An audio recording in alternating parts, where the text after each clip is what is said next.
গতবারে বলছিলাম যে চিরকারীকে তার পিতা গৌতম মাতাকে শাস্তি দেবার কথা বলে চলে গেছিলেন, যে তার মাতা ব্যভিচারিণী হয়েছে। কিন্তু চিরকারী এরকম গুরুতর কার্য করবার পূর্বে, শাস্তি দেবার পূর্বে অনেক কিছু ভাবতে লাগলেন, এবং মাতার সম্বন্ধে তার যে সমস্ত শ্রদ্ধেয় উক্তি ছিল তা আমি গত দিনে আপনাদের কাছে বলেছিলাম। তারপরে চিরকারীর কথাই বলছি আজকে। তিনি ভাবতে লাগলেন যে পিতা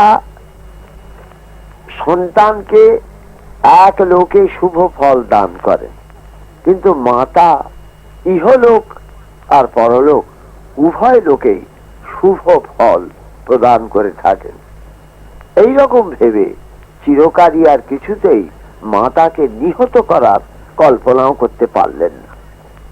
ওদিকে গৌতম ক্রোধের বশে পুত্রকে মাতৃহত্যার আদেশ দিয়ে চলে গেলেও নিশ্চিন্ত হয়ে থাকতে পারছিলেন না। নানা ভাবনায় তার মনটা অস্থির হয়ে উঠেছিল। তিনিও তার নিজের দোষ বিচার করতে করতে বুঝলেন যে তাঁরই প্রশ্রয় ইন্দ্র তাঁর পত্নীকে অপমান করতে সাহসী হয়েছিলেন। অর্থাৎ দোষ তাঁর পত্নীত্ব নয়, দোষ তাঁর নিজের। কেন তিনি ইন্দ্রকে এতখানি অধিকার দিয়েছিলেন মেলামেশার? এই কথা ভেবে তিনি অনুতপ্ত হয়ে শোকাবেগে গৃহের দিকে ছুটে চললেন।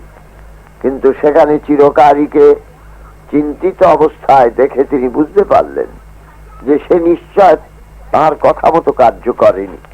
পুত্রকে আগ্রহ সহকারে জিজ্ঞাসা করলেন, চিরকারী, তুমি কি তোমার মাতাকে হত্যা করেছ? চিরকারী মাথা নত করে বললেন, না পিতা, এ কার্য করতে আমি পারিনি। সেজন্য যদি কোনো অপরাধ হয়ে থাকে তাহলে আমায় ক্ষমা করুন, আমায় শাস্তি দিন। মাতৃহত্যা আমি করতে পারবো না, কোনো কারণেই নয়। কারণ মাতাকে আমি দেবী বলে মনে করি, আমার আরাধ্যা বলে মনে করি। তার কোনো অপরাধ আমি সন্তান আমার কাছে নেই। গৌতম তখন তাকে জড়িয়ে ধরে বললেন, চিরকারী, তোমার মঙ্গল হোক। এই কার্য তাড়াতাড়ি না করায় আমি কি পরিমাণে যে সন্তুষ্ট হয়েছি তা মুখে বলতে পারছি না। তুমি আমাকে নরকের হাত থেকে উদ্ধার করেছ। হঠকারিতার বশে আমি যে কার্য করতে আদেশ করেছিলাম তা যে কত অন্যায় তা পরে আমি নিজেও বুঝেছি। কিন্তু তুমি তোমার বিচার বুদ্ধি প্রয়োগ করে যে গুরুতর কার্যে লিপ্ত হওনি, তার জন্য আমার আন্তরিক আশীর্বাদ গ্রহণ করো। আমি আজকে বুঝতে পারছি চিরকারী যে হঠকারিতার বশে কখনো কোনো গুরুতর কার্য কারুরই করা উচিত নয়। যদি কেউ তা করে তা নিজের পক্ষে বিপজ্জনক হতে পারে এবং সেটা অশুভ ফলদায়ক হয়। গুরুতর অপরাধের শাস্তিও বিশেষ বিবেচনা করে দেওয়া কর্তব্য। দ্রুত কর্মের দ্বারা এই সমস্ত কাজ করা অত্যন্ত অন্যায় বলে আমি মনে করি। বিশেষ কোনো দায়িত্বজনক বা গুরু কর্তব্য পালন করতে যাবার পূর্বে যদি কোনো লোক বিচার করে সে কাজ না করে, তাহলে পরিণামে তার অনুতাপের সীমা থাকে না। গুরু বৃদ্ধ ভীষ্মদেব এইভাবে নানা উপদেশ দিয়ে চলেছেন সেই সরসজ্জায় শুয়ে শুয়ে যুধিষ্ঠিরকে। একদিন যুধিষ্ঠির জিজ্ঞাসা করলেন, পিতামহ, লোকে বলে যে গার্হস্থ্য যোগ ধর্ম দুই মুক্তি প্রদান করতে পারে, কিন্তু এর মধ্যে কোন ধর্ম শ্রেষ্ঠ সেই সম্পর্কে কিছু জানবার জন্য আমি বিশেষ কৌতূহলী হয়ে উঠেছি। আপনার এ বিষয়ে কি মত, অনুগ্রহ করে বলুন। ভীষ্ম বললেন, এর শ্রেষ্ঠত্ব বিচার করা সুকঠিন, কারণ শাস্ত্র বলছেন গার্হস্থ্য যোগ ধর্ম দুই উৎকৃষ্ট ফলপ্রদ ও সাধু ব্যক্তিরা এর মধ্যে নিজেদের ইচ্ছা মতো যে কোনো ধর্মকে অবলম্বন করতে পারে। এই বিষয়ে তোমাকে একটি কাহিনী বলছি, শোনো। কোনো এক সময় মহর্ষি ত্বষ্টা রাজা নহুষের গৃহে আতিথ্য গ্রহণ করেন। নহুষ অতিথির সেবা করার জন্য একটি গাভীকে বলিদান করবার ব্যবস্থা করেছিলেন। সেকালে অতিথিদের সেবার জন্য গোবধ প্রথা ছিল, তাই অতিথিদের একটি নাম ছিল গোঘ্ন। যাই হোক, রাজা নহুষ গোবধ করতে যখন উদ্যত হয়েছেন, ঠিক সেই সময় জ্ঞানবান সংযমী ঋষি কপিল সেখানে উপস্থিত হয়ে রাজার এই কার্য দেখে অত্যন্ত ক্ষোভ প্রকাশ করতে লাগলেন। ঠিক এই সময় সুমরশ্মি নামে আর এক তপস্বী যোগ বলে ওইখানে এসে বলে উঠলেন, মহর্ষি কপিল, আপনি বেদজ্ঞ ও শাস্ত্র পারঙ্গম হয়েও এরকম ক্ষোভ প্রকাশ করছেন কেন, তা তো বুঝতে পারছি নি। তুমি কে? আমি যেই হোক, আমি এই গরুর দেহেতে প্রবেশ করেছি, তাই এই কথা বলছি। আপনার এই ক্ষোভ প্রকাশ করা নিরর্থক বলে আমার মনে হয়।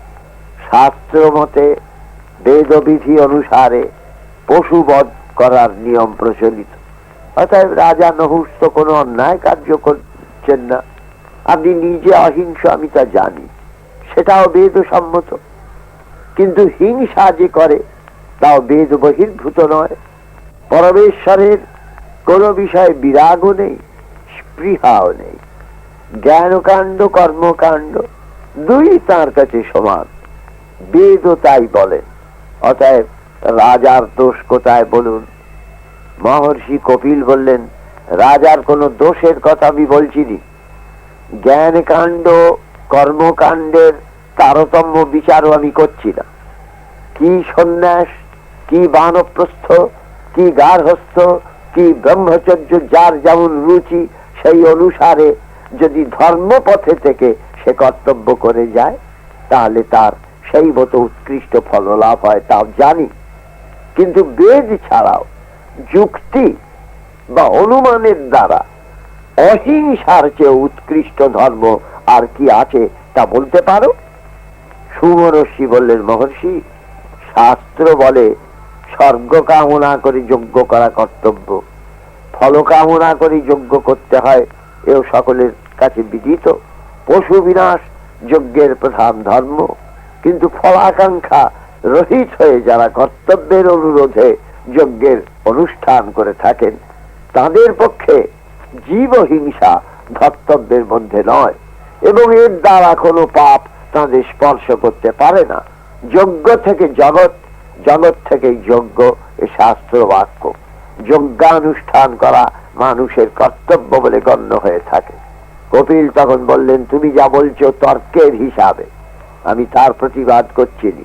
তবে যোগীগণ কর্মফলের অনিত্যতা দর্শন করে ওই পথে যান না।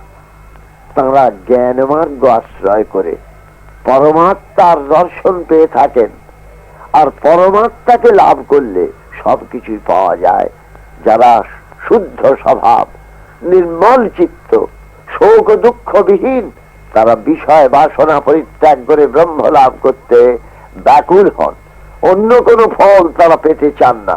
তাই তারা গার্হস্থ ধর্মের প্রতিও সেই ধর্মের করণীয় যজ্ঞাদি করতেও ব্যগ্র হন না। এই কথা আমার মত।